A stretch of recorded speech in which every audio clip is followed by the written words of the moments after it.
Hello friend, কেমন আছো তোমরা সবাই? আশা করি সবাই ভালো আছো আর আমিও ভালো আছি। আজকে হচ্ছে 28 তারিখ রবিবার, তো পাপায়ের জন্মদিনের দ্বিতীয় পার্ট। আর এখানেই দেখো রাধুন্য সব রান্না করতে চলে এসছে। আর এখানে বেলুন ফোলানো শুরু হয়েছে, যে বার্থডে হ্যাপি বার্থডে বেলুনটা তোমাদের দেখিয়ে দিলাম। আর এখানে ডেকোরেশন করা হচ্ছে বেলুন দিয়ে, যেখানে কেক কাটা হবে সেখানে। আর আমি সবাইকে বলছিলাম যে এটা এইভাবে লাগা, ওটা ওইভাবে লাগা, তো সেই অনুযায়ী ওরা কাজ করছিল। বার্থডে বয়ও কাজে করতে লেগে পড়েছে। আর এই যে পাপায়ের বন্ধু, ও একটু ভয় ভয় পাচ্ছিল ওই বড় বেলুনটা খোলাতে যদি কেটে যায়, তো সেই জন্য টেনে টেনে একটু বড় করে নিচ্ছে। ওরও অনেকটা ভয় করছিল, সেই জন্য বারবার বলছিল আমি ফোলাবো না। তারপর আমি জোর করতে ফোলালো। আর এখানে পাপাই বলছে দে আমার কাছে, দিয়ে পরে ও না দিয়ে ও বেলুনটা ওখানে ওইটুকু ফুলেই বেঁধে দিল। আর আমি তোমাদের দেখাচ্ছি যে দেখো কেমন হচ্ছে সাজানোটা, একটু বলো সবাই কমেন্টে। আমি ওদের বলছি আমি এইভাবে সাজাও এইভাবে সাজাও, কিন্তু বেলুনের কালারগুলো সব একরকম হয়ে গেছে, লাল আর গোলাপি কালারটা বোঝা যাচ্ছে না। আর আমার হাতে এত বেলুন আমি দেখো ধরতে পারছি না, তো সেটাই তোমাদের দেখাচ্ছি। এক হাতে বেলুন, এক হাতে ক্যামেরা, কী করে ধরবো বলো এত বেলুন? তো আমি সেটাকে ফ্রন্ট করে দেখাচ্ছিলাম, ফ্রন্ট ক্যামেরায় তোমাদের দেখাচ্ছিলাম যে হাতের থেকে ক্যামেরাও পড়ে যাচ্ছে, কী অবস্থা আমার। তো তারপরে বেলুন ধরে এত ক্লান্ত হয়ে গেছে, শরীরটা মধ্যে খুব খারাপ করছিল।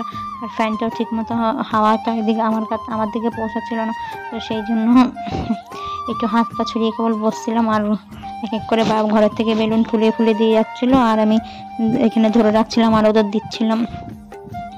আর ওই যে পেছনে একজন ভিডিও করছে দেখেছো, ওনারা রান্না করতে এসেছিলো। তো ওনাদের রান্না বান্না হয়ে যাওয়ার পরে যে রাত হয়ে গেল, তো যে আসল যে রাঁধুনি উনি চলে গেছে, আর ইনারাই রয়ে গেছে, এনারা দুজনে ছিল। আর একজনই দেখো পেছনে বালতি নিয়ে ঘুরঘুর করছে। আর এখানে কেক কাটা হবে, অনেকটা রাত হয়ে গেছে, প্রায় 7:30 বাজে।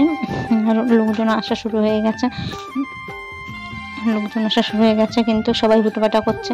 পাপায়ের যে বান্ধবীগুলো এসেছিলো ওরা বেশি হুটোপাটা করছিল, কারণ ওদের অনেকটা দূর যেতে হবে, সেই জন্য ওরা অনেক হুটোপাটা করছিল। তো এখনই কেক কাটা হবে, কিন্তু কেক কাটতে গিয়ে বার্থডে বয়কে যেন তো আমরা খুঁজে পাচ্ছিলাম না, কোথায় গেছে। আমরা সব কেক বের করে নিয়ে রেডি করে নিয়ে আর খুঁজে পাচ্ছিলাম না যে কোথায় গেল। আর এই দেখো ওর কেকটা, আর এই দেখো বার্থডে বয় নেই, আর এদিকে কেক রেডি। আর এখানে কোনো মোমবাতি জ্বালানো হয়নি, কারণ প্রদীপ তো শুভ দিনই জ্বালানো হয়, আলো তো শুভ দিনে দেওয়া হয়। এই দেখো বার্থডে বয় চলে এসছে। আর সেখানে মোমবাতি নেভালে আশা করি আমাদের কারো পছন্দ ছিল না মোমবাতিটা জ্বালানো, তো সেই জন্য জ্বালানো হয়নি। আর এই যে আমার একটা স্টুডেন্টটাকে তো দেখালাম, তো ও এসছে আমার সাথে দেখা করতে। ওর একটা বোন হয়েছে ছোট্ট, তো ওকে জিজ্ঞাসা করছিলাম বোন কেমন করে কাঁদায়, ও দেখাচ্ছিল বোন প্যা করে কাঁদে, এইভাবে দেখাচ্ছিল। আর এই যে সবার গালে হাত, যে এখনও কেক কাটা হচ্ছে না, কখন খাওয়া দাওয়া হবে, প্রায় 8টা বেজে গেছিলো খাওয়া দাওয়া স্টার্ট করতে। তারপরে তো সব বাড়ি যাবে, যাদের দূরে বাড়ি তারা বাড়িতে যাবে, তো সেই জন্য সবার গালে হাত। এই যে তারপরে একে ডাকা হচ্ছে, এ আসছে না সে আসছে না, এই করে শেষ সময় সবশেষে কেকটা কাটা হলো।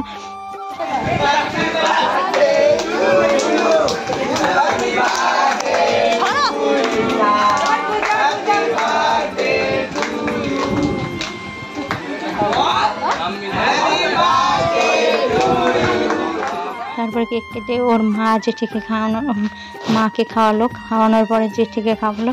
এবার আমার পালা, এবার আমার দিকে দেখাচ্ছে, বলছে এই নাও। কিন্তু আমি এতটাই বেবদ যে কেক খাওয়ানোটা দেখাবো সেটাই দেখায়নি। তো শেষে এই যে মা এসে আমাকে কেকটা দিল। এই দেখো কেকের এক টুকরো প্রসাদ পেয়ে গেছি আমি, প্রসাদটা বেশ ভালোই ছিল, আমার আবার অল্পতে মন ভরে না।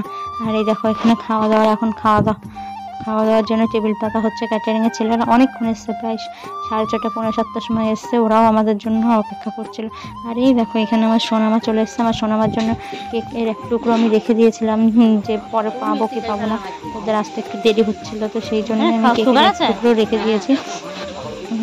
সোনামা খাচ্ছে, আর আমি ওকে জিজ্ঞাসা করছি যে কেমন টেস্টি, আর ওই বলবে যে কেমন টেস্টি, কতটা টেস্টি, এতটা টেস্টি।